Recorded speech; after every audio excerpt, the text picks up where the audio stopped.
550 light-years from Earth, a star so massive it defies comprehension is burning through the final chapters of its existence. Antares, the brilliant red heart of Scorpius, radiates more light in 6 seconds than our Sun produces in an entire year.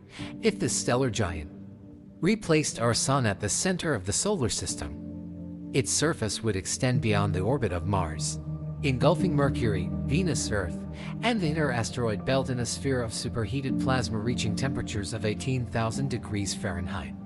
We thought we understood the scale of this dying colossus. We measured its brightness, calculated its mass, and estimated its size through decades of careful observation.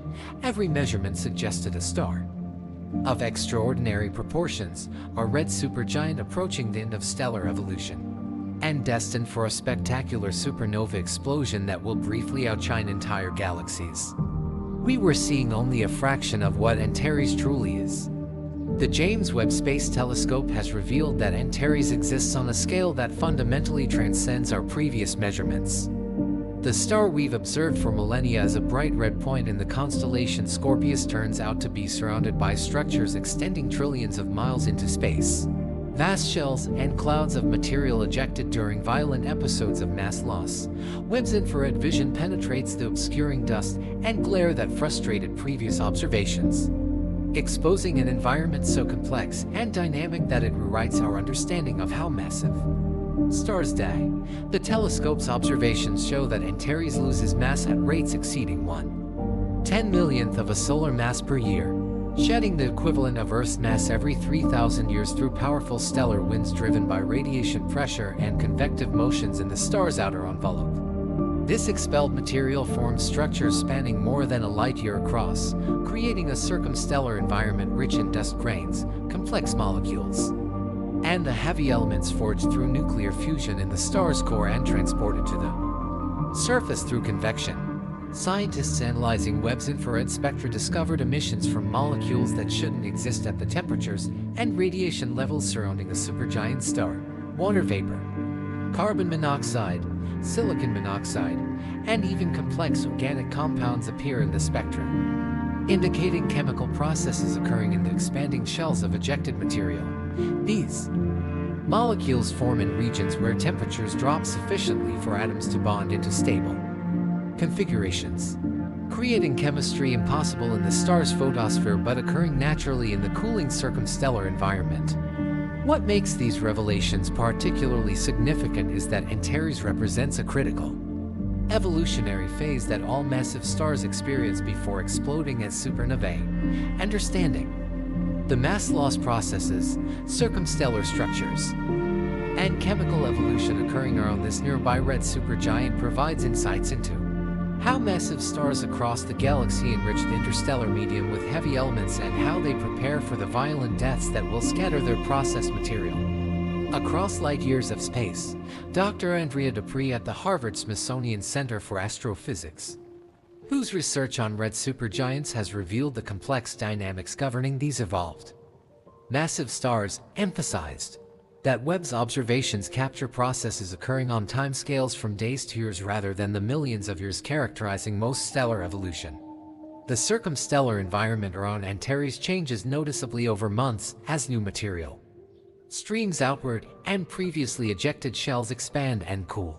This journey into Antares will take us from ancient observations that recognize this star as one of the sky's most distinctive objects through modern astrophysics that explains how nuclear fusion powers stellar luminosity. We'll explore Webb's infrared revelations about the star's true extent and the vast circumstellar structures surrounding it. We'll examine the physics governing red supergiant evolution and the inevitable supernova explosion awaiting this stellar colossus. We'll discover how Antares serves as a laboratory for understanding stellar processes that shape galactic chemical evolution across billions of years. If you're fascinated by stars so massive they reshape our sense of cosmic scale, subscribe and give this video a thumbs up. And here's something to consider. If a star can be large enough to engulf multiple planets and still be considered a relatively normal phase of stellar evolution, what does that tell us about the true range of physical scales operating in the universe? Comment your thoughts below. I'll pin the most thought-provoking response for most of human history. Antares marked one of the most recognizable positions in the night sky. Ancient cultures across every inhabited continent incorporated this brilliant red star into their mythologies and astronomical systems. The Greeks knew it as the rival of Mars, its name deriving from Antares, meaning like Mars or rival to Mars, referring to its similar reddish color and brightness. Chinese astronomers cataloged it as the fire star, associating it with summer heat and fire elements. Arab astronomers called it Kalb al-Akrab, the scorpion's heart, a name that persists in astronomical nomenclature. These ancient observers recognized Antares as distinctive but had no conception of its true nature. They saw a bright red point of light, unusual in color compared to most stars, but simply another celestial object marking seasonal changes and serving navigational purposes.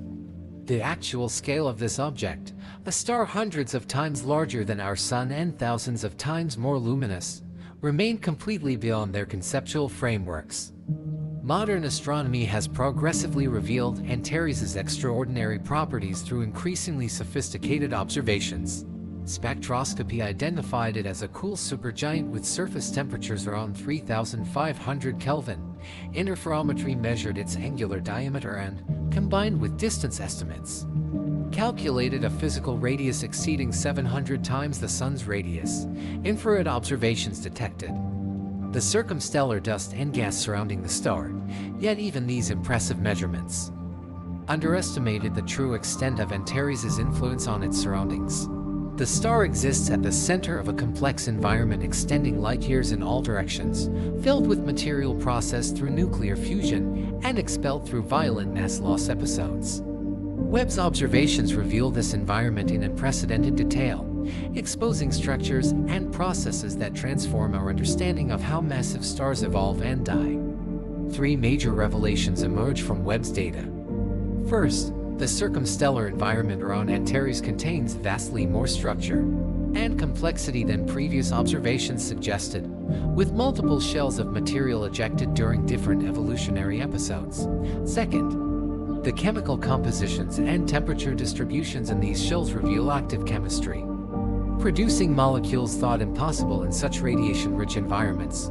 Third, the mass loss rates and mechanisms operating in Antares provide crucial constraints on how red supergiants shed the majority of their initial mass before exploding as supernovae. Now let's begin by examining what Antares actually is and why its true scale remained incompletely understood until Webb's observations. Stellar giant Antares exists as a red supergiant star in the constellation Scorpius, positioned at celestial coordinates that place it prominently in the southern sky during northern hemisphere summer months. The star's distance from Earth has been measured at approximately 550 light-years through parallax measurements from the Hipparcos and Gaia spacecraft, making it one of the closer red supergiants available for detailed study. At this distance, light currently reaching Earth left Antares during the late medieval period on our planet, around 1475 CE. The star's apparent magnitude of approximately plus 0.6 to plus 1.6, varying slightly due to irregular pulsations, makes Antares the 15th or 16th brightest star visible from Earth depending on its current luminosity state. This brightness results from the combination of genuine high intrinsic luminosity and relatively close proximity compared to many other bright stars. The reddish color, immediately obvious even to casual observers, stems from the star's cool surface temperature of approximately 3,500 Kelvin, roughly 60% of the Sun's photospheric temperature. Surface temperature determines the wavelength distribution of emitted radiation through Wien's displacement law and the Stefan-Boltzmann relationship.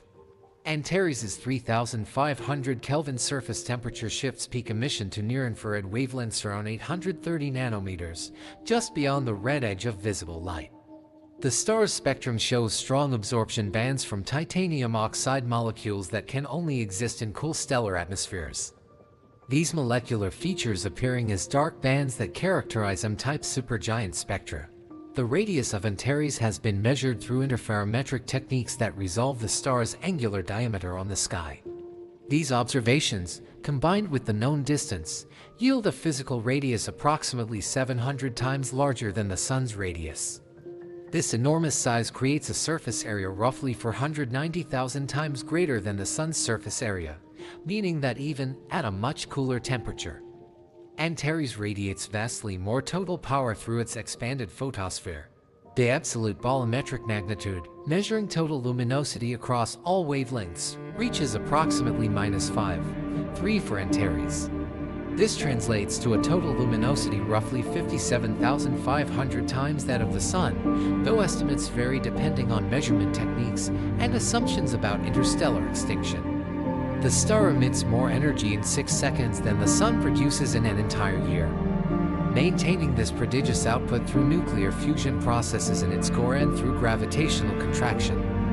Mass estimates for Antares place it at approximately 11 to 14 solar masses currently, though the star formed with perhaps 15 to 18 solar masses before losing several solar masses through stellar winds over its evolutionary lifetime. Massive stars shed substantial fractions of their initial mass during their lives, particularly during red supergiant phases when surface gravity remains low and radiation pressure on circumstellar disks can drive powerful mass loss.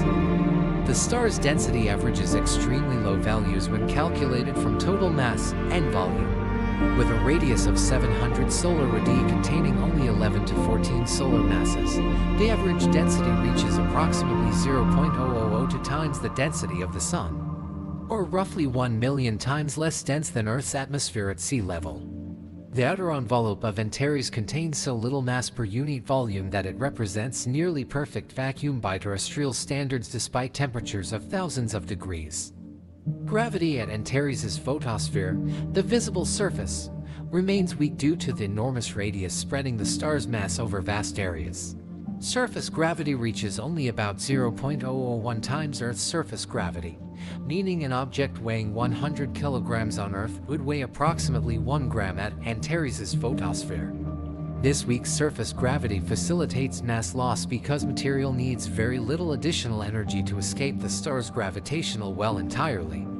The star pulsates irregularly with periods ranging from months to years, causing brightness variations of several tenths of a magnitude and radius changes of roughly 20% of the mean radius. These pulsations arise from instabilities in the star's outer envelope where opacity changes trigger expansion and contraction cycles, and like regular pulsators like Cepheid variables. Red supergiants exhibit semi-regular or irregular pulsation patterns reflecting the complex interplay of multiple oscillation modes and convective motions. Convection in Antares' envelope operates on scales approaching the stellar radius itself. Giant convection cells transport energy from deeper layers to the photosphere, creating a churning motion that brings nuclear processed material from interior regions to the surface. These convective cells might measure hundreds of millions of kilometers across, larger than the entire orbit of Earth around the Sun, producing surface features that would appear as vast bright and dark regions if resolved with sufficient angular resolution. Rotation in massive stars affects their evolution through mixing processes and angular momentum transport. Antares appears to rotate slowly with equatorial velocity estimated at roughly 20 kilometers per second, giving a rotation period of approximately 2 years for the star's enormous circumference. This slow rotation reflects angular momentum conservation as the star expanded from a much smaller main sequence configuration where rotation rates were higher. The star's position in the galaxy places it roughly 25,000 light-years from the galactic center, similar to our solar system's galactic location. Antares formed from the same molecular cloud that produced the Scorpius-Centaurus association, a group of young massive stars spanning a region of space several hundred light-years across. The star's age, approximately 12 to 15 million years, represents a brief moment in cosmic time but encompasses the entire span from formation to the present advanced evolutionary state. Chemical composition measurements from spectroscopy reveal that Antares contains enhanced abundances of elements heavier than helium compared to the Sun, with metallicity approximately 1.5 times solar values. This metal enrichment indicates formation from material already processed through previous stellar generations. The presence of C and O processed material at the surface, evidenced by enhanced nitrogen and depleted carbon abundances, confirms that convection has dredged up fusion products from deeper layers where nuclear reactions occurred. Antares exists in a binary system with a blue main sequence companion designated Antares B. This companion star, positioned approximately to 0.9 arcsecons from the primary, orbits Antares with a period estimated at roughly 1,200 years based on observed motion and orbital models. Antares B contains approximately 7 solar masses and radiates primarily in blue and ultraviolet wavelengths, creating extreme contrast with the red supergiant primary. The mass ratio between the components, approximately 2:1 favoring Antares A, reflects the evolution both stars have undergone. Antares A, originally the more massive component, has lost substantial mass through stellar winds, while Antares B remains relatively unchanged on the main sequence. Future evolution will see Antares explode as a supernova while Antares B continues burning hydrogen for millions of years, possibly receiving a velocity kick from the explosion that sends it racing through the galaxy as a high-velocity runaway star.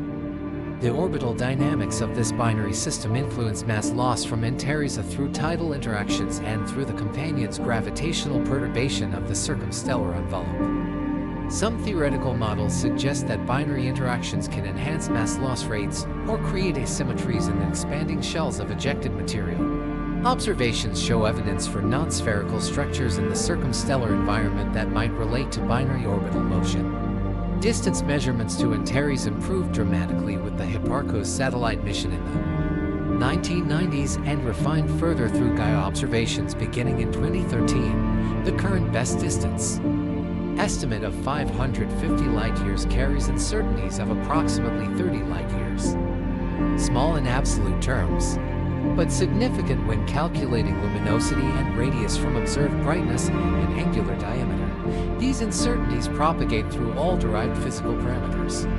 The space velocity of Antares relative to the Sun reaches approximately 20 kilometers per second, relatively slow compared to many stellar velocities. This modest velocity indicates that Antares has not experienced violent gravitational interactions or supernova kicks that would impart higher speeds. The star moves through a region of relatively diffuse interstellar medium, though it will eventually cross denser regions during its galactic orbit. Interstellar extinction, the dimming and reddening of starlight by dust between Earth and Antares, affects observations and must be corrected when calculating intrinsic properties. The estimated extinction toward Antares reaches approximately 0.5 magnitudes in visible wavelengths, meaning the star appears about 40% fainter than it would in the absence of intervening dust. Extinction corrections become crucial for accurate luminosity determinations and for interpreting colors and spectral energy distributions. The fundamental parameters defining Antares, including mass, radius, luminosity, and temperature, position it clearly in the red supergiant phase of stellar evolution. Stars in this phase have exhausted core hydrogen and helium burning, and for objects in Antares' mass range, may be burning carbon and heavier elements in shell layers while supporting an inert iron core. This advanced evolutionary state presages the approaching supernova that will end the star's existence within the next few 100,000 years, possibly much sooner.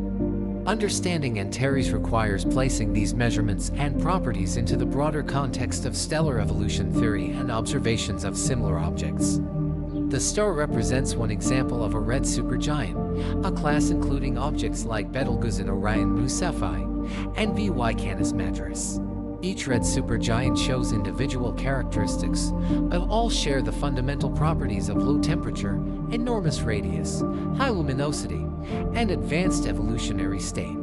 Previous observations established Antares' basic properties but left crucial questions unanswered about the detailed structure of its circumstellar environment, the mechanisms driving mass loss, and the chemical processes occurring in expanding shells.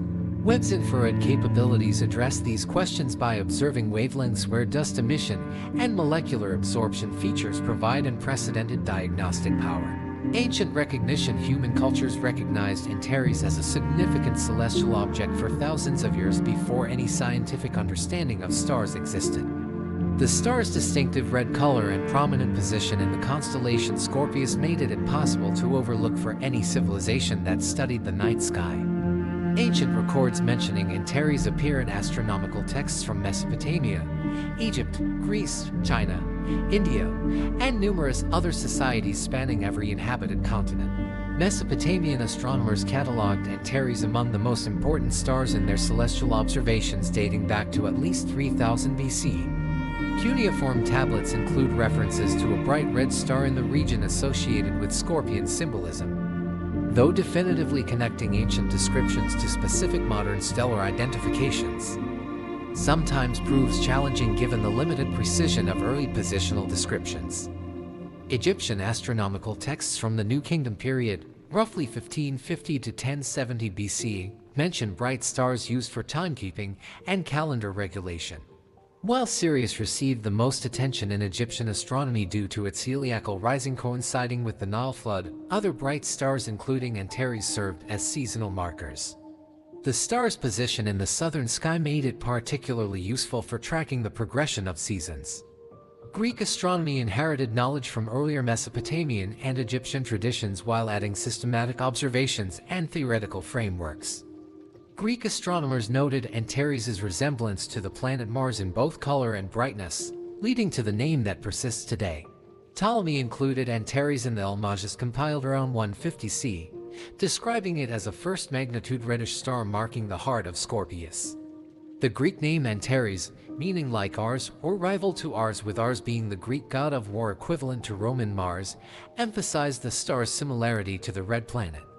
When Mars and Antares appear near each other in the sky during the planet's orbit through Scorpius, their comparable brightness and color create striking visual pairings that ancient observers noted and de-incorporated into astrological interpretations. Chinese astronomy developed independently from Western traditions and created its own systematic stellar catalogs and constellation systems. Chinese astronomers knew Antares as Shen, the fire star, and considered it one of the 28 lunar mansions marking the moon's monthly path across the sky. The star's association with fire reflected both its red color and its appearance during hot summer months in the northern hemisphere. Chinese astronomical records spanning more than 2,000 years provide valuable long baseline data on stellar properties and changes. References to Antares appear throughout these records, occasionally noting unusual brightness variations or color changes that might indicate particularly strong pulsation episodes or mass loss events. Modern researchers mining these ancient records for information about long-term stellar variability find Chinese observations particularly valuable.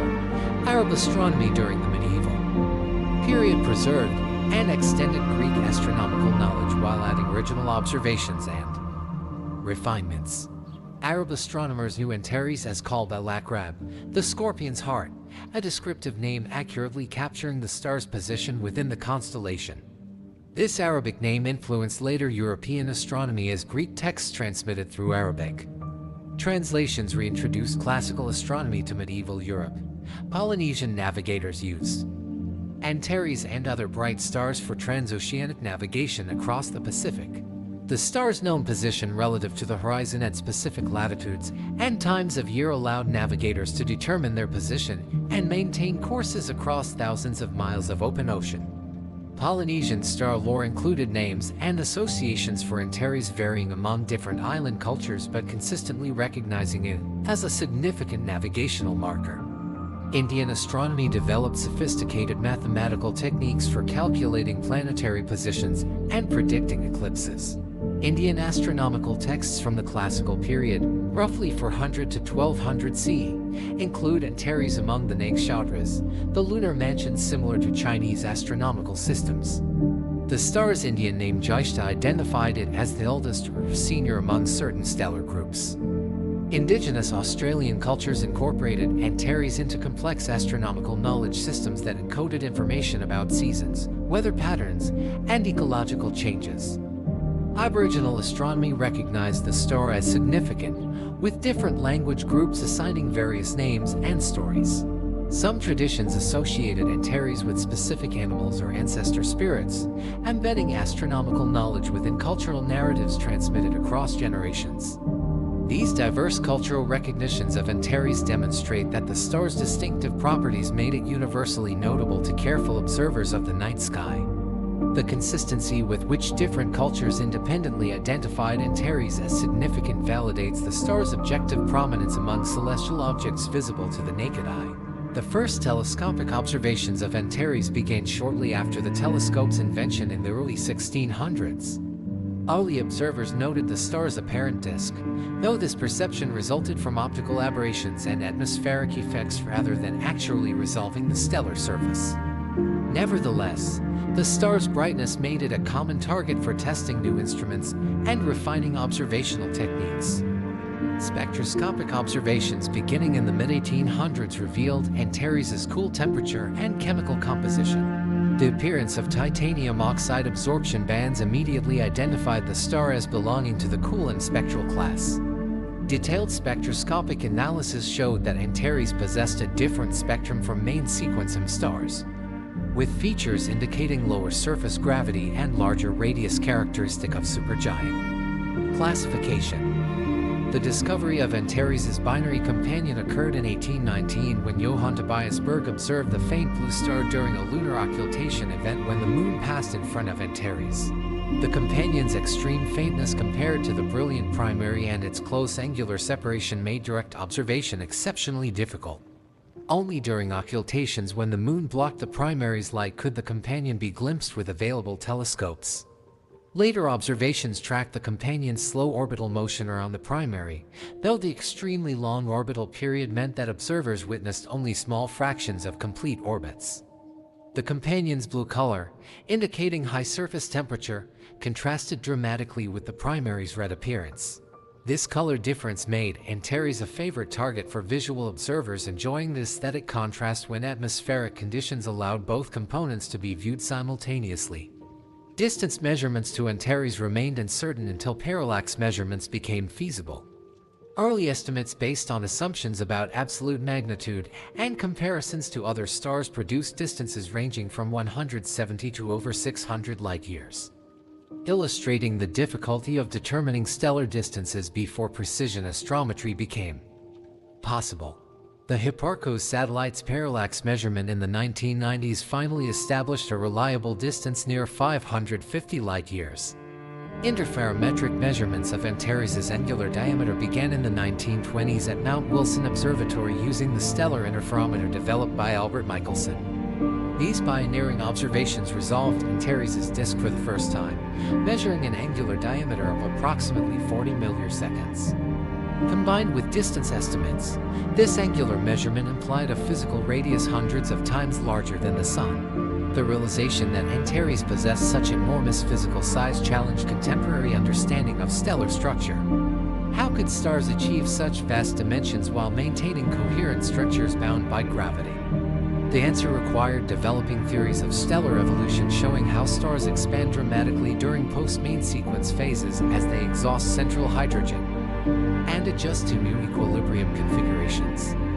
Infrared observations beginning in the 1960s revealed excess emission at wavelengths longer than expected from the stellar photosphere alone. This infrared excess indicated the presence of circumstellar dust heated by stellar radiation and emitting thermal radiation at temperatures of several hundred to 1,000 Kelvin. The discovery of substantial circumstellar material around Antares initiated studies of mass loss and stellar winds that continue today.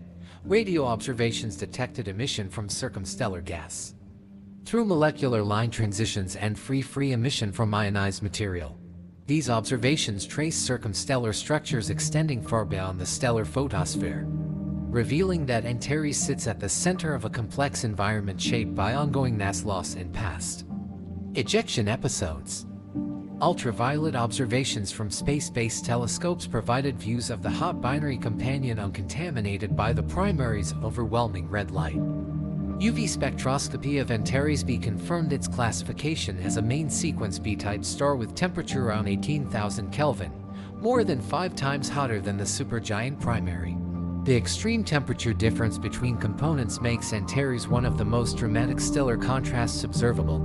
X-ray observations detected faint emission from the Antares system, though attributing the X-rays specifically to either component or to interactions between stellar winds and circumstellar material remains challenging. The X-ray luminosity appears low compared to some other stellar systems, but indicates ongoing high-energy processes in the circumstellar environment. High-resolution imaging from the Hubble Space Telescope resolved structures in the inner circumstellar environment and provided the clearest views of the binary companion available.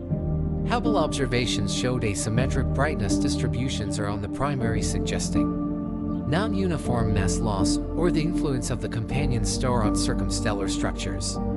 Ground-based adaptive optics systems achieved increasingly sharp images by correcting atmospheric turbulence in real time. These observations revealed brightness variations across the stellar surface, possibly indicating giant convection cells or localized regions of different temperature.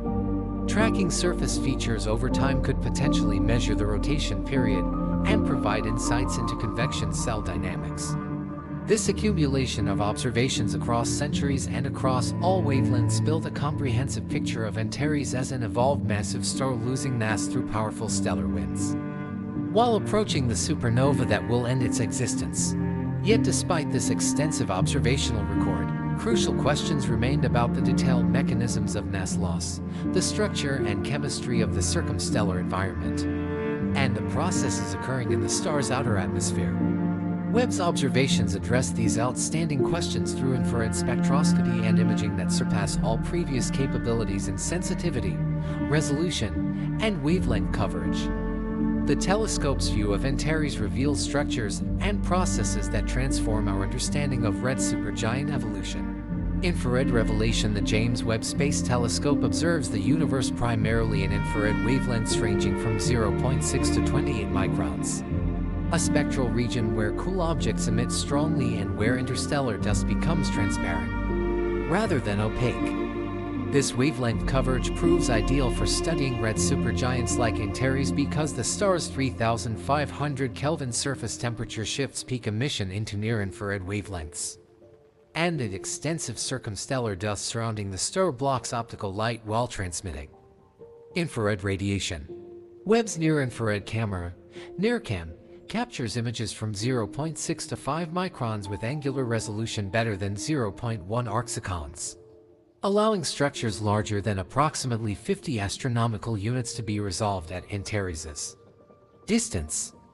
This resolution enables detailed mapping of the inner circumstellar environment where dust condenses from gas and where molecular chemistry occurs in material recently ejected from the stellar surface. The near-infrared spectrograph, NIRSpec, obtains spectra across similar wavelengths with spectral resolving power exceeding 1000 in its various observing modes. High-resolution spectroscopy reveals absorption and emission features from molecules and atoms in the stellar atmosphere and circumstellar shells, diagnosing temperatures, densities, velocities, and chemical compositions with precision impossible from photometric measurements alone. The mid-infrared instrument, MIRI, observes from 5 to 28 microns where circumstellar dust heated to temperatures between 100 and 1000 Kelvin emits most strongly. MIRI's imaging and spectroscopic modes map the distribution of warm dust in shells extending hundreds to thousands of astronomical units from the star, revealing the history of mass loss episodes and the evolution of ejected material as it cools and expands into space. Initial Webb observations of Antares, conducted during the telescope's first year of science operations in 2022 to 2023, immediately revealed structures previously invisible or only marginally detected. NIRCam images showed the star surrounded by multiple concentric shells of enhanced emission, suggesting episodic mass loss where periods of elevated mass loss rates alternated with quieter intervals. The shell spacing indicated ejection timescales of hundreds to thousands of years. Spectroscopic observations using NIRSpec detected molecular absorption features from water vapor, carbon monoxide, silicon monoxide, and hydroxyl radicals in the stellar atmosphere and inner circumstellar environment. The presence of water vapor surprised observers because the combination of high temperatures and intense ultraviolet radiation from the companion star should destroy water molecules rapidly. Detection of water indicates either continuous production through chemical reactions or shielding by dust that protects molecules from destructive radiation. MIRI observations map dust emission extending more than 10 arcsecons from the central star, corresponding to physical scales exceeding 5,000 astronomical units, or approximately 0.08 light-years. The dust temperature distribution ranged from roughly 1,000 Kelvin in the inner regions close to the star down to 100 Kelvin in the outer shells, creating a temperature gradient that drives complex chemistry as molecules form, transform, and sometimes destroy depending on local conditions. The spatial distribution of dust emission showed clear asymmetries inconsistent with spherically symmetric mass loss from a single star. Regions of enhanced brightness appeared preferentially in certain directions, suggesting that binary interactions, stellar rotation, or magnetic fields create non-uniform outflows. Understanding these asymmetries requires three-dimensional modeling accounting for the binary orbit, stellar pulsations, and possible magnetic field configurations. High-resolution spectroscopy revealed velocity structures in the circumstellar gas through Doppler shifts of molecular emission lines. Material moves outward at velocities ranging from 10 to 30 kilometers per second, consistent with acceleration by radiation pressure on dust grains that drag gas through. Collisional coupling. The velocity distribution shows both smooth acceleration and discrete shells moving at slightly different speeds, indicating variable wind properties over time. The mass loss rate estimated from the amount of circumstellar material and its expansion velocity reaches approximately 1.0 times 10 solar masses per year, meaning Antares sheds the equivalent of Earth's mass every 3,000 years. This rate exceeds typical solar wind mass loss by factors of roughly 1 billion, illustrating the difference between main sequence stellar winds and the powerful outflows from evolved massive stars.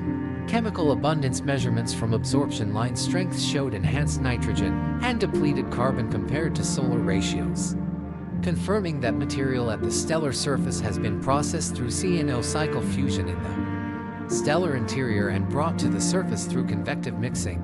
The ratio of carbon-12 to -1 to 13 isotopes provides additional constraints on nucleosynthesis and mixing processes. Silicon monoxide emission from the circumstellar envelope indicates that dust condensation occurs primarily in the form of silicate minerals similar to olivine and pyroxene, the materials composing rocky planets like Earth. These silicate dust grains form when temperatures drop below approximately 1,500 Kelvin at distances of several stellar radii from the photosphere. Once formed, the dust grains absorb stellar radiation and transfer momentum to the gas through collisions, driving the overall mass outflow.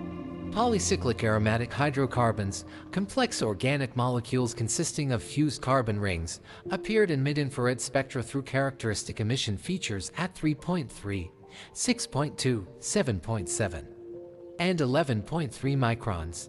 These molecules form through chemical processes in the cooling circumstellar gas, potentially serving as building blocks for more complex organic chemistry. Their presence demonstrates that red supergiant winds contribute complex carbon compounds to the interstellar medium. The detection of phosphorus-bearing molecules in preliminary spectroscopic analyses created particular interest because phosphorus represents one of the essential elements for life as we know it. Red supergiants create phosphorus through nuclear fusion and distribute it through their winds, contributing to the gradual enrichment of the interstellar medium with this biologically important element.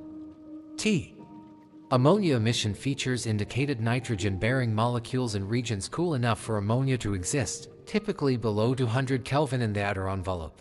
Ammonia formation requires efficient chemistry converting atomic nitrogen into molecular forms through successive addition reactions. The presence of ammonia demonstrates active nitrogen chemistry in the expanding shells. Water ice signatures appeared in the outer regions where temperatures dropped below the water frost line near 150 Kelvin. Ice mantles coating silicate dust grains alter the particles' optical properties and chemical behavior, affecting how they interact with radiation and with surrounding gas. The water ice likely forms through condensation from vapor phase and through surface reactions on dust grains. Comparison between NIRCam and MIRI observations at different wavelengths revealed the temperature structure of the circumstellar environment through analysis of how emission varied with wavelength. Hotter regions emit more strongly at shorter wavelengths while cooler regions dominate longer wavelength emission. Creating temperature maps from multi-wavelength observations constrains radiative transfer models and tests theoretical predictions of circumstellar heating and cooling processes. The binary companion Antares B appeared clearly separated from the primary and NIRCam images despite the extreme brightness ratio. Subtracting a model of the primary star's point spread function revealed the companion's spectrum and allowed measurements of its properties independent of contamination from scattered light. From the bright primary, the companion's ultraviolet and visible light might influence circumstellar chemistry through photoionization and photodissociation reactions. Time series observations spanning several months detected variability in circumstellar emission. Features indicating changes in mass loss rate, temperature distribution, or chemical abundances over timescales of weeks to months. Red supergiants exhibit irregular variability driven by pulsations and convective motions, and these variations manifest in the circumstellar environment as density and temperature fluctuations propagate. T outward with the stellar wind, polarization measurements, available through specialized observing modes, revealed information about dust grain properties and spatial distribution. Scattered light becomes polarized with characteristics depending on scattering angle and particle size. Measuring polarization at multiple wavelengths constrains dust grain size distributions and compositions, complementing information from spectroscopy and photometry. The observations confirmed that Antares loses mass through a combination of pulsation-driven shocks and radiation pressure on dust grains. Pulsations periodically lift material to altitudes where temperatures drop sufficiently for dust condensation. Once dust forms, radiation pressure accelerates the grains outward, and collisional coupling between dust and gas accelerates the entire wind to escape velocity. This two-stage process explains how stars with surface escape velocities of 50 km per second can drive winds at 20 to 30 km per second. Comparison to previous infrared observations from ground-based facilities and earlier space missions showed evolution in circumstellar structures over decades. Shells visible in Webb observations but absent in earlier data indicate mass loss episodes occurring within the past century. Conversely, structures detected previously but fainter in Webb observations suggest expansion and cooling of older ejected material. The unprecedented detail in Webb's observations necessitated development of sophisticated modeling tools to interpret the data. Radiative transfer codes simulating photon transport through dusty circumstellar environments. Chemical kinetics models predicting molecular abundances under various conditions. And hydrodynamic simulations following the dynamics of outflowing material all contributed to extracting physical insights from the rich datasets.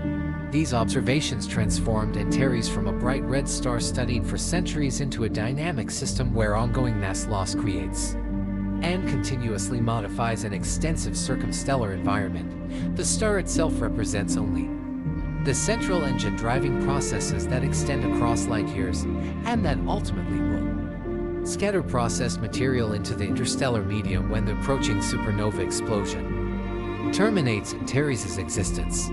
Understanding what Webb revealed requires examining the physical processes governing red supergiant structure, evolution, and mass loss that create the phenomena the telescope detected. Supergiant physics. Red supergiants represent an advanced evolutionary phase that massive stars enter after exhausting hydrogen fuel in their cores and expanding to enormous radii, while cooling to surface temperatures below 4,000 Kelvin. The physics governing these objects differs fundamentally from main sequence stars due to the extreme physical conditions. Enormous radii create low surface gravity.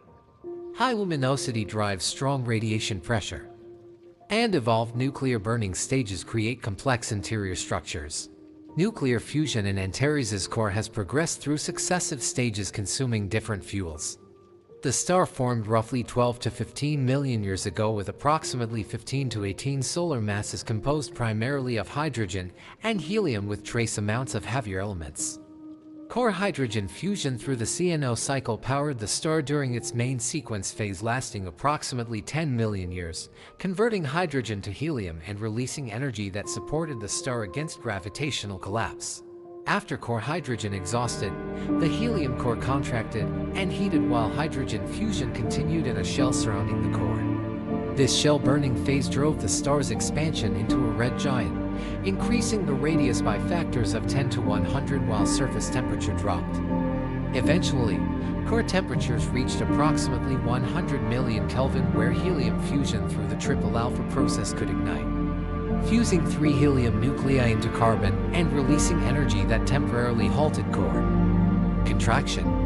Helium core burning lasted approximately 1 to 2 million years, shorter than hydrogen burning due to the lower energy yield per fusion reaction and the higher luminosity of evolved massive stars.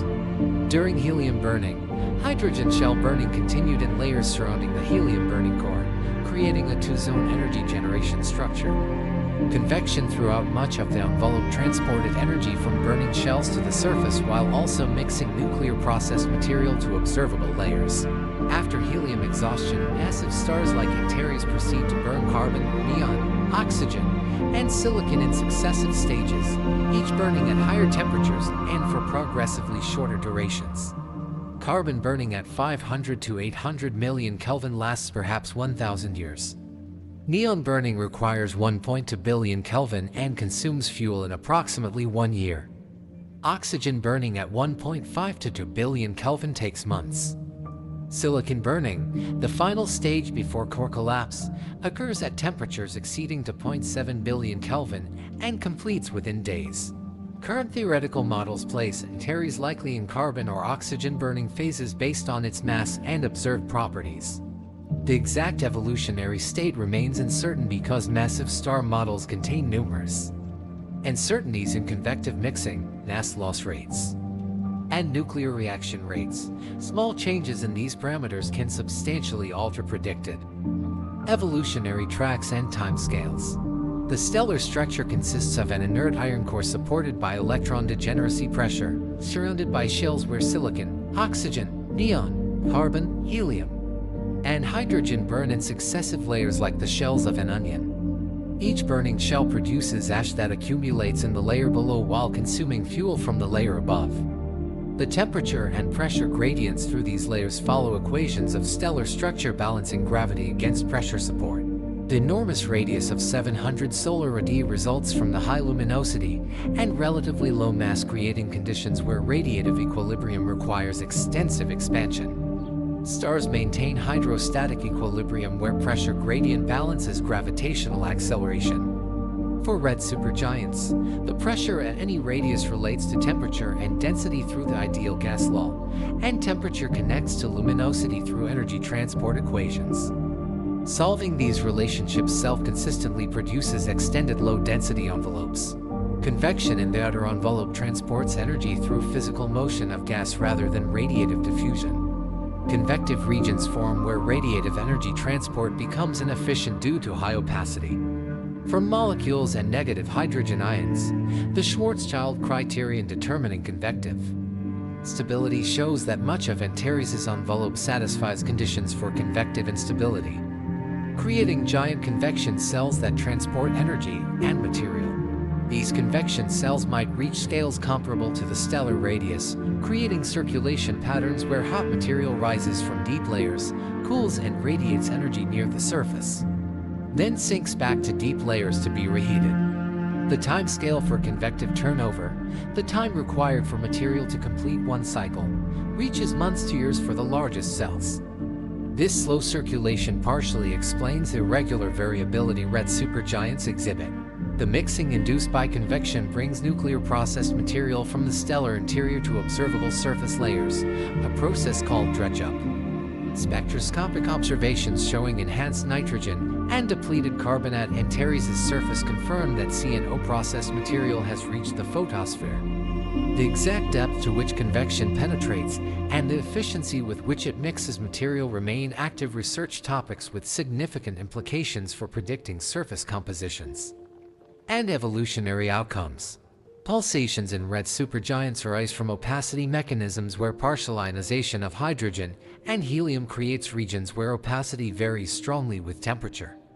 These opacity variations can drive oscillations if they occur at appropriate depths within the stellar envelope, and like classical pulsators with single dominant periods.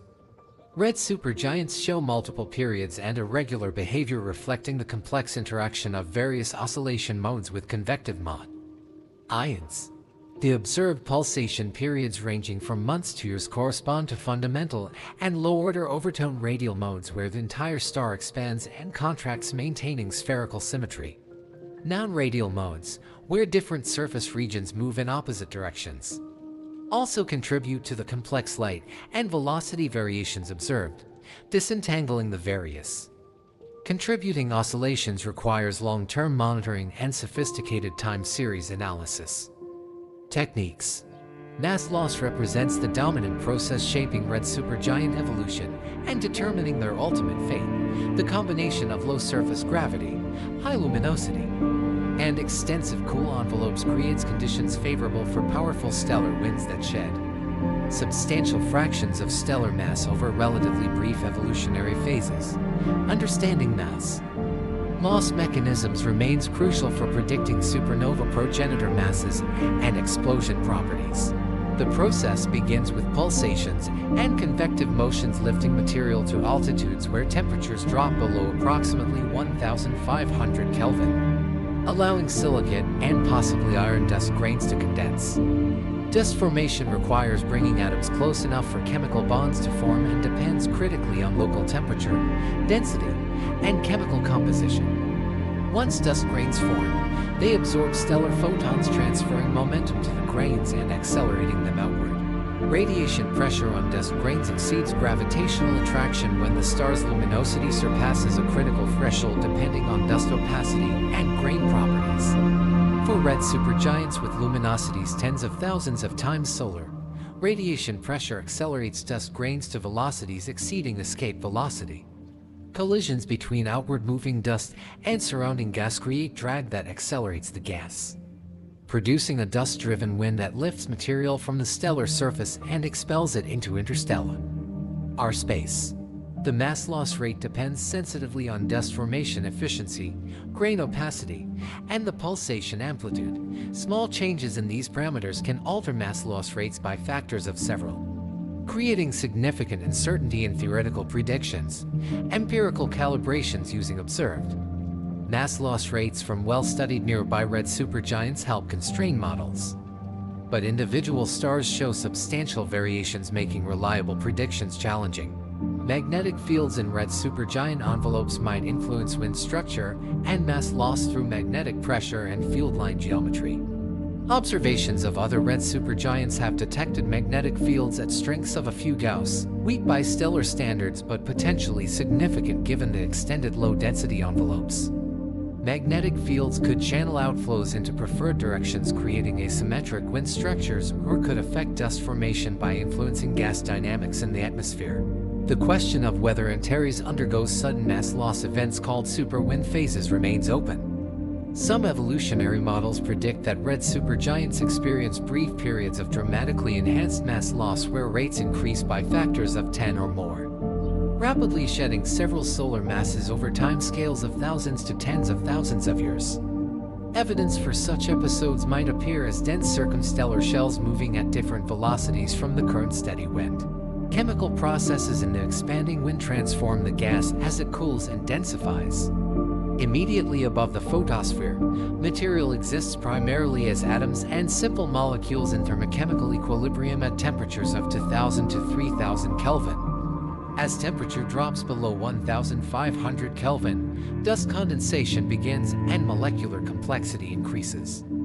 At temperatures below 500 Kelvin in the outer wind, complex molecules including polycyclic aromatic hydrocarbons and possibly larger carbonaceous structures can form. The detailed chemical network involves hundreds of molecular species participating in thousands of reactions. Modeling this chemistry requires solving rate equations tracking abundances of all relevant species as functions of temperature, density, and radiation field strength. Modern astrochemical codes incorporating laboratory-measured reaction rates and quantum chemical calculations of molecular properties predict surprisingly complex chemistry in cool oxygen-rich environments like Antares' wind. Interaction between the wind from Antares and the radiation field from the hot companion Antares B creates additional complexity. Ultraviolet photons from the B star can photoionize and photodissociate molecules, creating regions where chemistry differs from the spherically symmetric case, the binary orbital. Motion causes these irradiated regions to rotate around the system, potentially creating spiral structures in the circumstellar material. The ultimate fate of material ejected from Antares depends on its interaction with the surrounding interstellar medium. Wide material initially expands radially at 20 to 30 kilometers per second, but as it moves farther from the star, it encounters diffuse interstellar gas and eventually slows through momentum transfer. The swept-up material might form shells or bubbles visible at radio and infrared wavelengths. Though detecting such structures around Antares remains challenging due to the relatively low density of SU. Rounding interstellar medium. Energy balance in the expanding wind includes contributions from several sources. Stellar radiation heats dust grains which then cool by emitting infrared radiation and by collisional energy transfer to gas. Gas cools through molecular line emission, particularly from carbon monoxide and water which efficiently radiate in infrared. Cosmic rays penetrating the wind deposit energy through ionization and heating. The balance among these processes determines the temperature structure Webb observations revealed. Understanding the physics governing Antares' structure, evolution, and mass loss provides context for interpreting observations and for predicting the star's ultimate fate in a core collapse supernova that will occur within the next few 100,000 years. Mass loss mechanisms, the process by which Antares sheds approximately 1/10,000,000th of its mass annually, losing the equivalent of Earth's mass every 3,000 years, operates through an intricate sequence of physical processes connecting the stellar interiors, pulsations and convection to dust formation in the outer atmosphere, and finally to radiation-driven acceleration of dust and gas into interstellar space. Energy generation in the stellar core through nuclear fusion creates photons that diffuse outward through the stellar interior, gradually working their way through layers of varying opacity until reaching zones where convection becomes the dominant energy transport mechanism. Convective motions in the envelope lift material from deep layers to the photosphere in giant circulation cells that might measure hundreds of millions of kilometers across, and complete circulation cycles over months or years. These convective motions create localized density and temperature variations at the stellar surface, producing the irregular brightness variations and surface features that interferometric observations barely resolve. The convective cells occasionally generate shocks when material lifted from below overshoots its equilibrium position and falls back, compressing underlying layers and creating pressure waves that propagate through the atmosphere. Pulsations driven by opacity mechanisms add coherent oscillations to the chaotic convective motions, creating periods where the entire stellar envelope expands outward before falling back under gravity. During maximum expansion, material at the photosphere reaches the highest altitudes and lowest temperatures of the pulsation cycle. These conditions favor dust condensation because cooling shifts chemical equilibrium toward formation of solid grains from vapor phase. Dust nucleation, the formation of initial seed particles, requires bringing atoms together in configurations stable against thermal disruption at temperatures around 1,500 Kelvin. Refractory elements like titanium, zirconium, and aluminum can form small clusters of oxides and carbides that serve as condensation nuclei. These seed particles grow through accretion of additional atoms, gradually building larger grains with sizes reaching micrometers in diameter. The chemical composition of dust grains depends on whether carbon or oxygen dominates in the stellar atmosphere. Antares, with oxygen abundance exceeding carbon abundance, produces primarily oxygen-rich dust including silicates like magnesium iron silicates similar to olivine and pyroxene minerals on Earth. In carbon-rich stars where carbon exceeds oxygen, graphite and silicon carbide dominate dust composition. This chemical dichotomy creates fundamentally different dust properties affecting opacity and radiation pressure efficiency. Silicate dust grains forming in Antares' atmosphere absorb and scatter stellar photons particularly efficiently at near-infrared and visible wavelengths where Antares emits much of its radiation. When a photon scatters from or is absorbed by a dust grain, momentum transfers from photon to grain according to fundamental physics connecting electromagnetic radiation and matter. For spherical grains much smaller than the wavelength of light, the momentum transfer per photon equals the photon energy divided by the speed of light. Radiation pressure, the force exerted on dust grains through this momentum transfer, increases with stellar luminosity and dust opacity. The force compares to gravitational attraction through a dimensionless parameter called the radiation pressure efficiency factor. When this factor exceeds unity, radiation pressure overcomes gravity and accelerates dust grains outward. Antares' luminosity of 57,500 solar luminosities creates radiation pressure strong enough to accelerate typical silicate dust grains to velocities exceeding the 50 km/s escape velocity from the stellar surface. As dust grains accelerate outward, they collide with surrounding gas atoms and molecules, transferring momentum through elastic collisions. The collision rate depends on grain size, gas density, and relative velocity between dust and gas. For typical conditions in red supergiant atmospheres, collision rates reach billions per second, efficiently coupling dust and gas motions. This collisional coupling means that outward accelerating dust drags gas along, creating a dust-driven wind. The wind acceleration region extends from roughly 2 to 10 stellar radii from the photosphere, spanning the range where dust forms and accelerates to terminal velocity.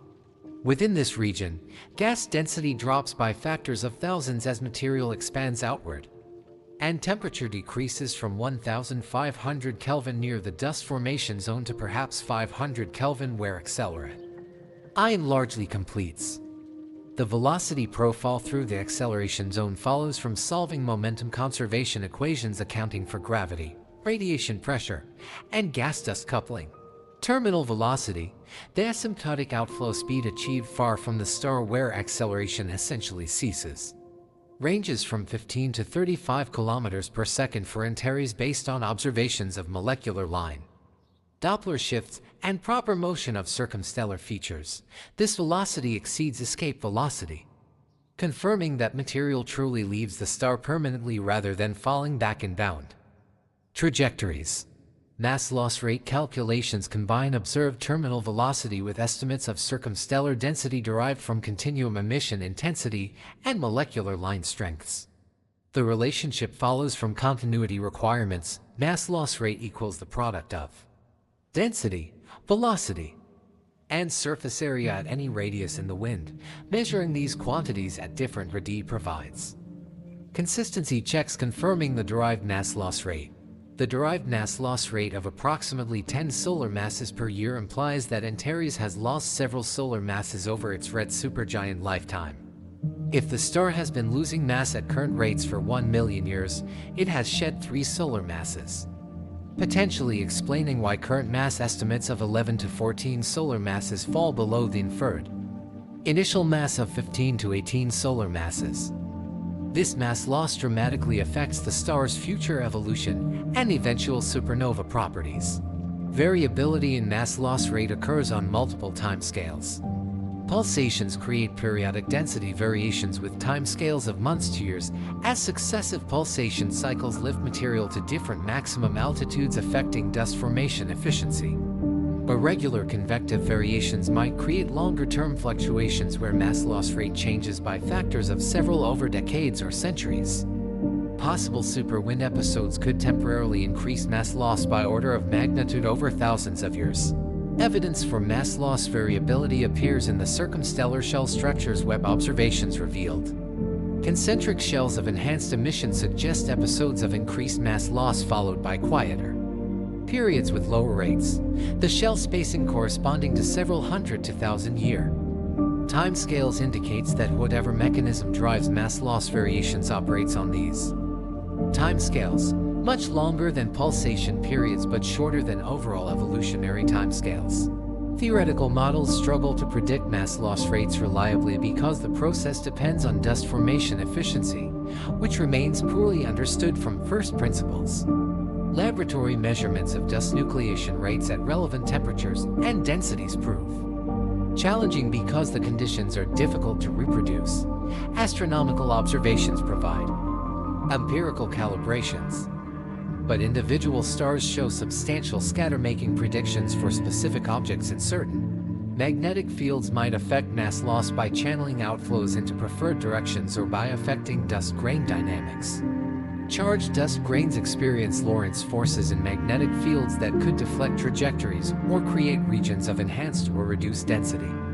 Observations of magnetic fields in red supergiants remain difficult due to the weak field strengths and the cool temperatures, producing few spectral lines sensitive to Zeeman splitting. Binary interactions potentially enhance mass loss through tidal effects or through interaction with the companion's radiation field. Tidal forces from Antares B might create asymmetric distortions in the primary's photosphere, affecting where and when dust forms.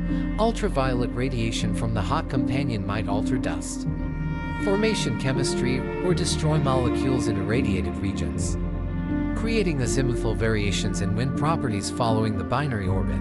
Comparison to mass loss rates in other red supergiants reveals that Antares falls within typical ranges but shows individual characteristics reflecting its specific mass, luminosity, and evolutionary state.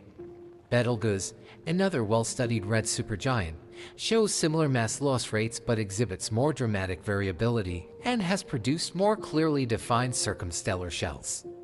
By Canis Majoris, one of the most luminous red supergiants, loses mass at rates perhaps 10 times higher than Antares, creating extremely dense circumstellar environments. The chemical composition of the wind reflects the stellar surface composition modified by preferential dust condensation, removing certain elements. Silicon, iron, and magnesium condense efficiently into dust, while carbon, nitrogen, and noble gases remain primarily in gas phase. This selective condensation fractionates elements between dust and gas, creating abundance patterns in the wind that differ from photospheric abundances. Isotopic ratios in wind material provide additional constraints on nucleosynthesis and mixing. The ratio of oxygen 16 to oxygen 17 and oxygen 18 depends on which nuclear burning cycles have processed the material and which mixing processes have operated. Carbon isotope ratios between carbon-12 and carbon-13 track CNO cycle efficiency and convective dredge-up of processed material. Measuring these ratios through high-resolution spectroscopy of molecular lines tests stellar evolution models. The spatial distribution of mass loss, whether spherically symmetric or showing preferred directions, constrains physical mechanisms. Perfectly spherical mass loss would indicate that averaged over binary orbital timescales. The wind properties show no directional dependence, asymmetric mass loss creating bipolar or more. Complex structures indicates that rotation, magnetic fields, or binary interactions break spherical symmetry. Observations showing asymmetric circumstellar structures around Antares suggest that the wind does not expand uniformly in all directions, whether these asymmetries result from the binary companion, from magnetic fields, from rotation, or from stochastic convective effects remains unclear. Distinguishing among these possibilities requires detailed observations tracking how asymmetries change over time, combined with sophisticated modeling of the various physical processes. Understanding mass loss mechanisms allows prediction of how much mass Antares will shed before exploding as a supernova and what mass the final core collapse event will involve.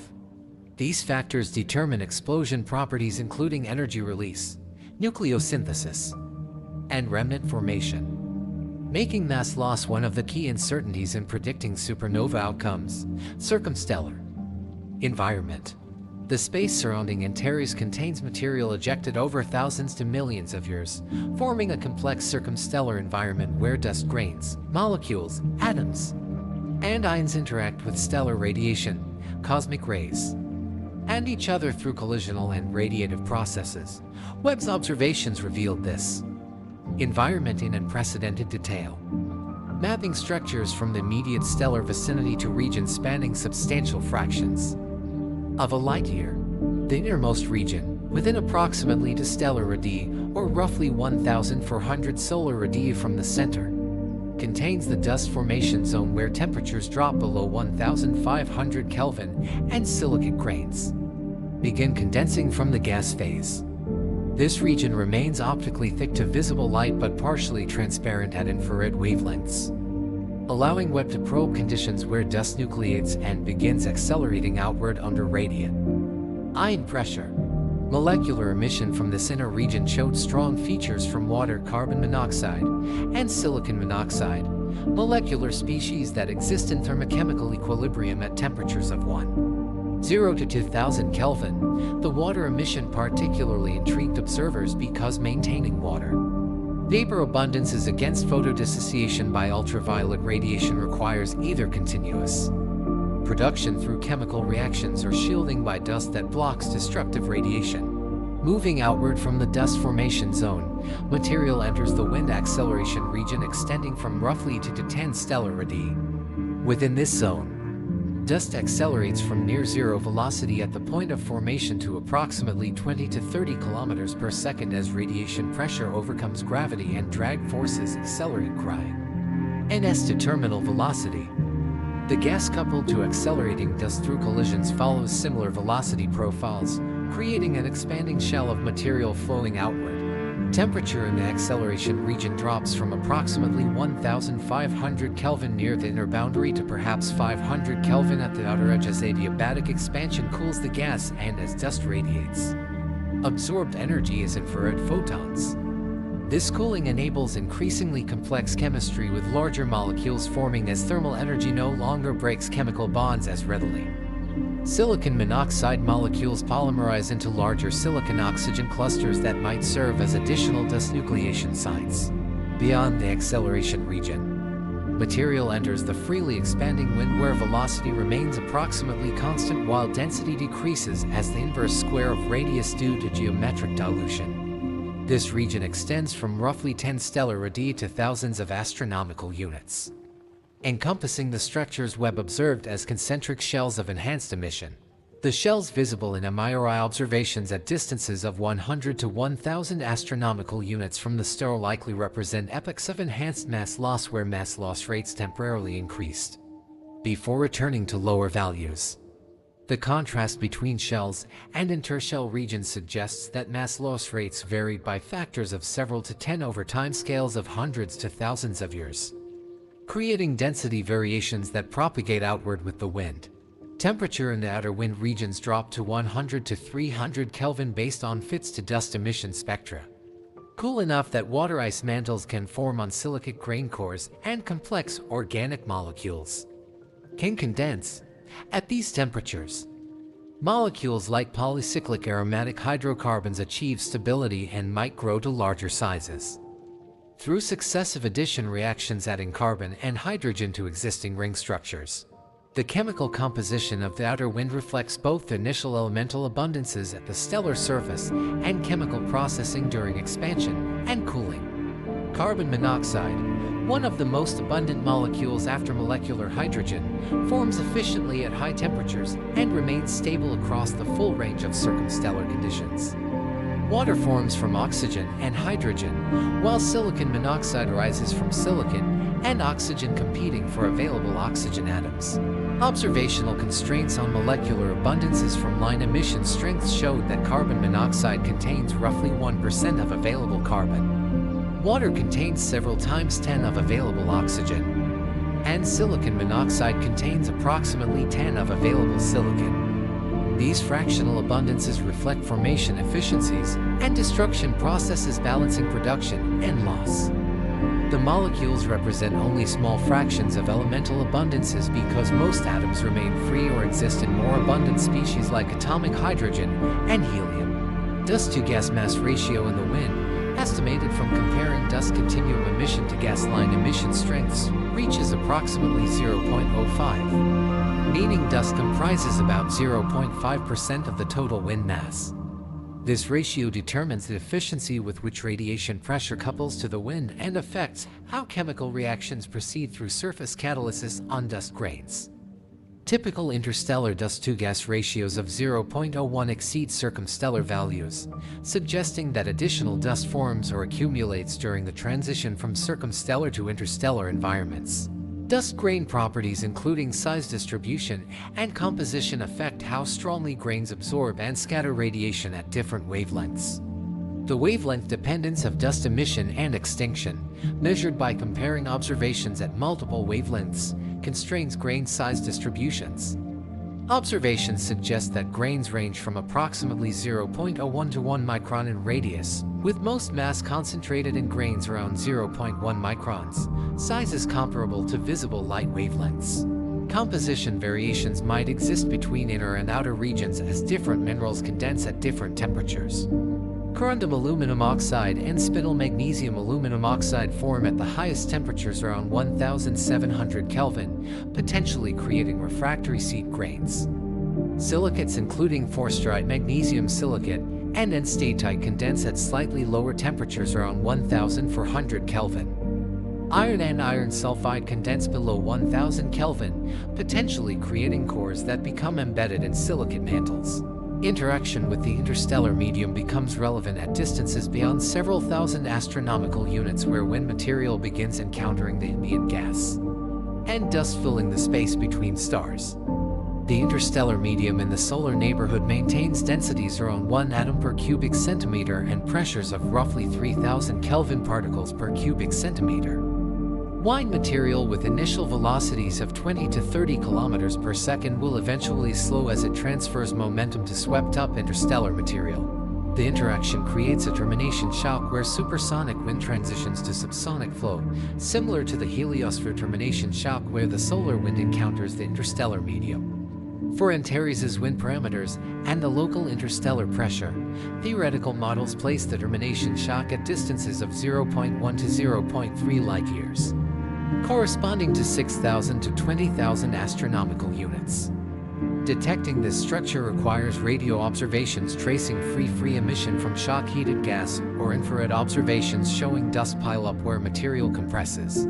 The blue companion star Antares B creates additional complexity in the circumstellar environment through its intense ultraviolet radiation field. Photons with energies exceeding 13.6 electron volts can ionize hydrogen atoms, creating a region of ionized gas around the companion. This ionization creates free electrons that can destroy molecules through dissociative recombination, potentially clearing a cavity in the molecular circumstellar material. The size of this ionization zone depends on the balance between ionizing photon production by Antares B and recombination as ions and electrons reunite, forming neutral atoms.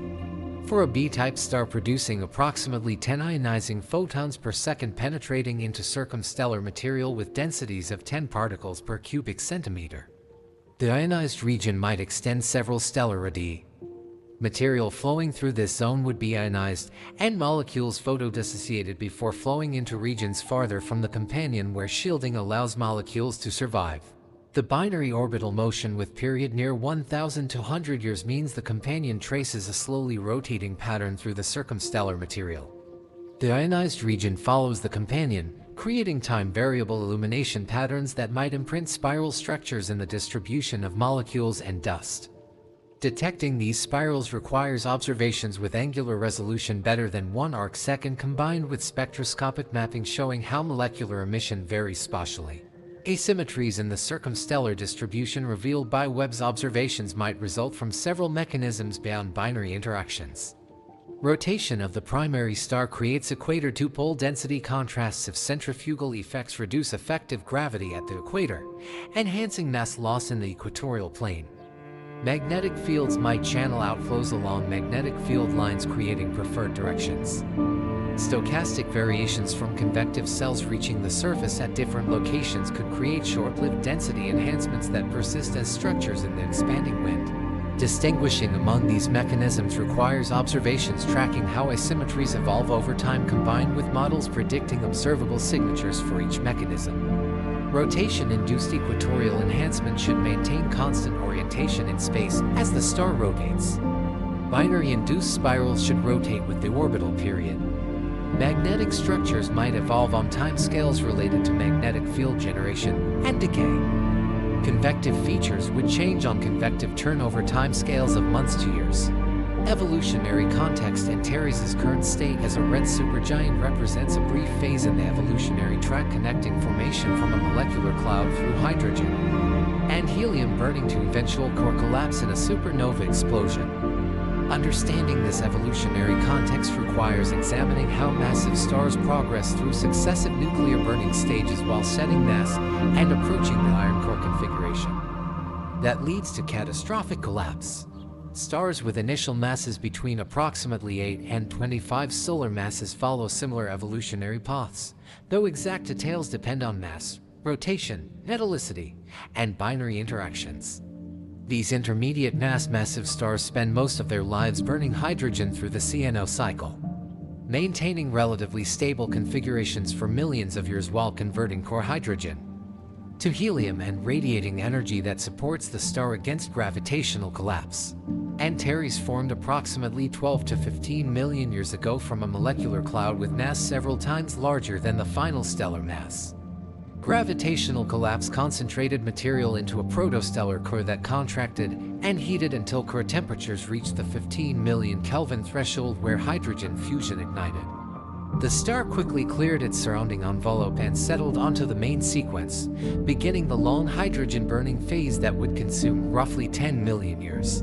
During main sequence evolution, Antares burned hydrogen at rates hundreds of times faster than the Sun, maintaining luminosity thousands of times solar through vigorous CNO cycle fusion. The star's high luminosity and mass created a fully radiative interior where energy transport occurred through photon diffusion rather than convection, allowing the star to maintain a relatively chemically homogeneous structure as hydrogen converted to helium throughout the convective core. Core hydrogen exhaustion marked the end of main sequence evolution and initiated the red giant expansion. As hydrogen depleted in the center, fusion could no longer generate sufficient pressure to support the core against gravity, leading to core contraction. Contraction released gravitational potential energy, heating the core and the surrounding layers. This heating ignited hydrogen shell burning in a layer surrounding the now inert helium core. Hydrogen shell burning drove dramatic changes in stellar structure. The energy generation rate in the shell exceeded the previous core burning rate, increasing the star's luminosity. The envelope expanded enormously as it adjusted to the new energy generation configuration, with radius increasing by factors of 10 to 100 while surface temperature dropped. These changes moved the star off the main sequence and into the red giant region of the Hertzsprung-Russell diagram, as the helium core continued contracting and heating from gravitational energy release. It eventually reached the approximately 100 million Kelvin threshold for helium fusion through the triple alpha P process. Helium core burning initiated explosively in a helium flash for stars with masses below APP or OXIMATLY to solar masses, but for massive stars like Antares, helium ignited smoothly without dramatic energy release. Helium burning converted helium to carbon through triple alpha reactions where 3 helium nuclei fused to form carbon-12, releasing 7.7 MeV of energy per reaction. Some helium nuclei also fused with carbon to produce oxygen through the alpha capture reaction, creating a carbon-oxygen mix in the core. The ratio of carbon to oxygen depended on reaction rates and the duration of helium burning, parameters still uncertain in stellar evolution models. Massive stars like Antares proceed beyond helium burning to carbon fusion occurring at temperatures near 600 million Kelvin. Carbon burning produces neon and magnesium through various reaction channels, releasing enough energy to support the star for approximately 1,000 years. After carbon exhausts, neon burning occurs at 1.2 billion Kelvin for roughly 1 year, producing oxygen and magnesium. Oxygen burning at 1.5 billion Kelvin lasts months, creating silicon and sulfur. Silicon burning represents the final nuclear burning stage, occurring at temperatures exceeding 0.7 billion Kelvin over timescales of days. Silicon fuses through complex networks of photodisintegration and alpha capture reactions, gradually building elements up to iron peak isotopes around iron 56 and nickel 56. The production of iron peak elements marks the end of energy-generating fusion because these nuclei possess the highest binding energy per nucleon, making further fusion endothermic rather than exothermic. The onion shell structure developing during advanced burning stages creates layers where different elements burn in shells at progressively greater depths. At the center sits an iron core supported by electron degeneracy pressure. Surrounding the iron core, shells burn silicon, oxygen, neon, carbon, helium, and hydrogen in successive layers of decreasing temperature and density. Each shell produces ash that settles into the layer below while consuming fuel from the layer above. Mass loss during the red supergiant phase profoundly affects the final pre-supernova structure. Stars losing several solar masses through winds end their lives with significantly reduced total mass compared to their initial values.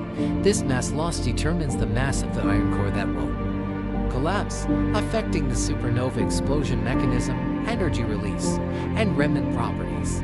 Current uncertainty in mass loss rate predictions creates corresponding uncertainty in evolutionary end states.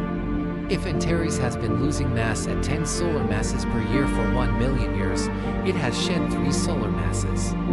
If mass loss varied significantly over time, or if superwind episodes temporarily increased rates by factors of 10, total mass loss could reach 5 or more solar masses, reducing the current stellar mass substantially below initial values.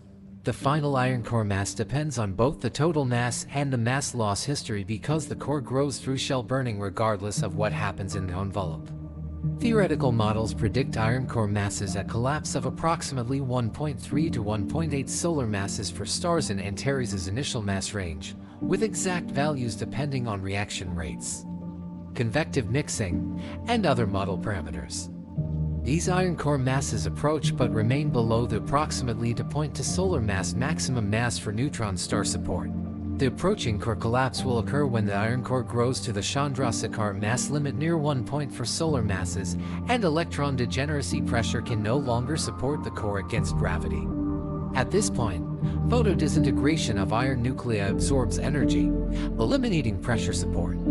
Electrons capture onto protons, creating neutrons and neutrinos in a process that further removes pressure support by converting pressure providing electrons into neutrons that contribute to degeneracy pressure only at much higher densities. Core collapse proceeds catastrophically, with the central region falling inward at speeds approaching 70,000 kilometers per second, roughly 23% of light speed. The collapse halts when density exceeds nuclear density and nuclear forces provide pressure support, causing the core to bounce and launch a shock wave outward through the infalling material. This shock wave stalls in the iron core and silicon burning shell, deposited energy absorbed by dissociating nuclei and removing electrons from nuclei. Reviving the stalled shock and producing a successful supernova explosion requires additional energy input from neutrinos produced copiously during core collapse and neutron star formation. Current supernova models remain uncertain about detailed explosion mechanisms, with some simulations producing explosions while others fail. Understanding what determines success or failure represents one of the major unsolved problems in theoretical astrophysics. If the explosion succeeds, the shock will propagate outward through the onion shell layers, heating and accelerating material to velocities of thousands to tens of thousands of kilometers per second. The expanding ejecta will sweep up circumstellar material previously shed through stellar winds, creating a supernova remnant visible for thousands of years. The explosion will synthesize additional heavy elements through explosive nucleosynthesis, particularly creating radioactive nickel-56 that decays to cobalt-56 and then to stable iron-56, powering the supernova light curve. The remnant left behind after the explosion will most likely be a neutron star, a compact object containing 1.3 to 1.8 solar masses compressed into a sphere approximately 20 kilometers in diameter and supported by neutron degeneracy pressure. The neutron star will inherit some angular momentum from the collapsing core, potentially spinning with periods of milliseconds and generating strong magnetic fields that could make it visible as a pool star if the magnetic axis aligns appropriately. If the iron core exceeds the maximum neutron star mass, or if fallback onto the proton-neutron star during the explosion adds sufficient mass to exceed the limit, the remnant might collapse further into a black hole.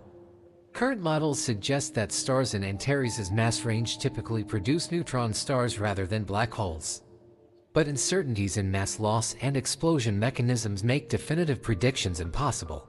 The supernova explosion will briefly achieve luminosity billions of times solar, outshining the entire galaxy and becoming visible across the universe. The light curve will rise to peak over approximately 2 weeks as the expanding photosphere radiates shock-deposited energy and as radioactive nickel decay provides additional power. The peak luminosity will reach absolute magnitude approximately -17, making the supernova visible to the naked eye on Earth despite the 550 light-year distance. Neutrino emission during core collapse will dwarf photon emission, with approximately 10 neutrinos carrying away 99% of the explosion's roughly 10 joule gravitational binding energy. These neutrinos will pass through Earth essentially unimpeded. But large neutrino detectors like Super Kamiokan in Japan might detect dozens of events, providing crucial information about collapse dynamics and neutron star formation. The timing of Antares' supernova remains highly uncertain. The star could explode tomorrow or might continue for hundreds of thousands of years before core collapse occurs. The best theoretical estimates suggest remaining lifetime of order 100,000 years. But this number carries enormous uncertainties from mass loss rates, nuclear reaction rates, and other model parameters. Understanding Antares' evolutionary past and future fate contextualizes current observations and explains why this star appears in its present configuration.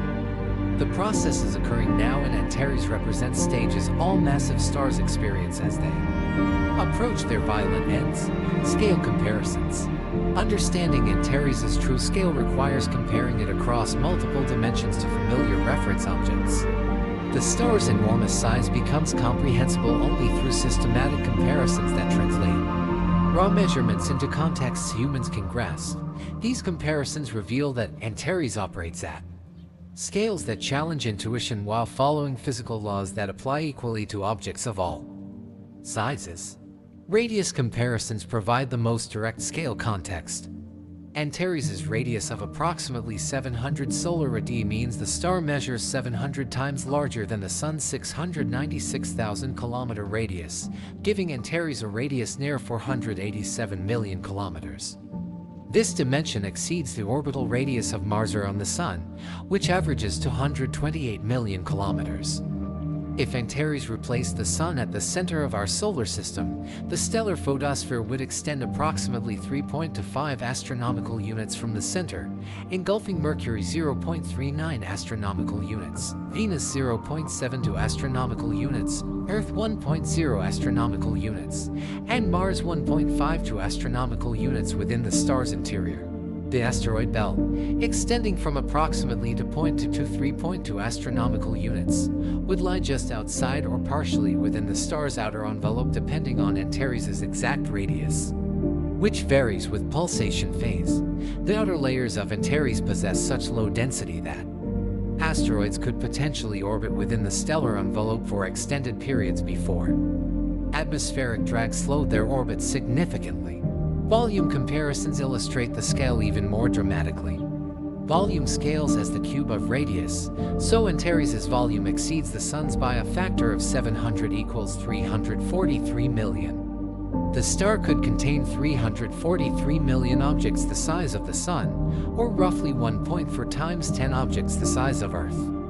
If Earth's roughly 1 trillion cubic kilometers of volume could be distributed uniformly through Antares' volume, each cubic kilometer of Antares would contain only about 70 cubic meters of Earth material. Surface area scales as radius squared, giving Antares approximately 490,000 times more surface area than the Sun. This vast photosphere radiating at 3,500 Kelvin produces the star's enormous luminosity despite the relatively cool temperature. Each square meter of Antares' surface radiates less power than a square meter of the Sun's surface due to lower temperature. But the total power output reaches 57,500 times solar because of the enormously larger surface area. Mass comparisons show less extreme ratios because Antares contains only 11 to 14 solar masses despite its enormous volume. This modest mass-to-volume ratio creates the extremely low average density, approximately 1/millionth of the Sun's mean density or roughly 10 grams per cubic centimeter. Air at Earth's surface has density near 0.01 grams per cubic centimeter, making the Sun's mean density of 1.4 grams per cubic centimeter substantially denser than air. Antares' envelope averages million times less dense than the Sun, creating an environment closer to laboratory vacuum than to any terrestrial experience. Luminosity comparisons reveal the star's prodigious energy output, radiating 57,500 times more power than the Sun means. Antares emits approximately 2.2 times 10 watts continuously. This power output exceeds current human civilization's total energy consumption, roughly to 10 watts. By a factor of 1 million billion, the star produces in 1 second more energy than humanity has consumed throughout all of recorded history. To provide perspective on this energy output, if all the energy Antares radiates in 1 second could be captured and stored perfectly, it could power current human civilization for approximately 35 million years. The star produces the equivalent of 5.3 billion megatons of TNT per second, vastly exceeding any human-made energy release. Temporal comparisons illustrate the brief nature of red supergiant evolution. Antares' age of 12 to 15 million years seems ancient compared to human timescales, but represents less than 0.01% of the current age of the universe. If the universe's 13.8 billion year history compressed into a single 24-hour day, Antares would have formed only about 75 seconds ago, and it will explode perhaps 1 to 2 seconds from now in this compressed time frame. The star's remaining lifetime of approximately 100,000 years carries large uncertainties, but illustrates that Antares exists in evolutionary stages that proceed rapidly compared to main sequence life times. The time from now until supernova represents less than 1% of the star's total lifetime, making current observations snapshots of a rapidly changing object approaching its violent end. Distance comparisons contextualize Antares' position in space. The 550 light-year distance places the star within our cosmic neighborhood but far beyond the nearest stellar systems. Light from Antares currently reaching Earth was emitted around 1475 CE, during the European Renaissance. Events we observe now at Antares occurred before Columbus reached the Americas, though the immense distance means we cannot observe individual events on timescales shorter than years due to light travel time effects. Compared to the Milky Way's diameter of approximately 100,000 light-years, Antares' 550 light-year distance represents a tiny fraction. Placing the star essentially in the same galactic location as the Sun, the star orbits the galactic center at roughly the same distance and with similar velocity as our solar system, making Antares a genuine galactic neighbor despite the immense distance. Gravitational comparisons quantify the weak surface gravity resulting from enormous radius. At Antares' photosphere, surface gravity reaches only about 0.001 times Earth's surface gravity. A person weighing 70 kilograms on Earth would weigh less than 1 gram at Antares' surface, insufficient even to overcome the upward radiation pressure forces that help drive the stellar wind. This weak gravity facilitates mass loss because material requires minimal additional energy to escape the star's gravitational well. Magnetic field comparisons, though measurements remain uncertain, suggest Antares possesses fields of a few Gauss, roughly equal to Earth's surface magnetic field strength. However, the enormous volume over which this field extends means the total magnetic energy stored in Antares' field vastly exceeds Earth's magnetospheric energy. The field configuration likely differs from simple dipoles, possibly showing complex multipolar structures generated by convection in the envelope. Rotation comparisons show Antares spinning slowly despite its enormous size. The equatorial rotation velocity of roughly 20 kilometers per second seems fast until considering the stellar circumference near 3 billion kilometers, giving a rotation period approximately 2 years. This represents enormous slowdown from the star's main sequence rotation, reflecting angular momentum conservation as the star expanded from a radius perhaps 5 to 10 solar radii on the main sequence to its current 700 solar radii. Chemical composition comparisons reveal that Antares contains similar ratios of hydrogen to helium as the Sun but shows enhanced metallicity with heavy element abundances 1.5 times solar values. This enrichment indicates formation from material already processed through previous stellar generations. The surface composition shows evidence of C&O processing with enhanced nitrogen and depleted carbon compared to initial abundances. Circumstellar environment comparisons show that Antares' wind mass loss rate of 10 solar masses per year exceeds the solar wind mass loss rate by factors of roughly 1 billion. The Sun loses approximately 10 solar masses annually through the solar wind, a rate that would require 10 years to shed 1 solar mass. Antares sheds 1 solar mass every million years, demonstrating the dramatic difference between main sequence and red supergiant mass loss rates. Evolutionary comparisons place Antares near the end of its life while the Sun remains roughly halfway through its main sequence evolution. The Sun will spend approximately 10 billion years total on the main sequence, having already consumed about 4.6 billion years. Antares spent only 10 million years on the main sequence before evolving to its current state, illustrating how quickly massive stars race through their life cycles compared to solar mass stars. Supernova comparisons predict that Antares' eventual explosion will release approximately 10 joules of energy, roughly 100 times more than the Sun's total energy output over its entire 10 billion year lifetime. This energy release will accelerate several solar masses to velocities of thousands of kilometers per second, creating kinetic energy comparable to the gravitational binding energy of the entire Sun.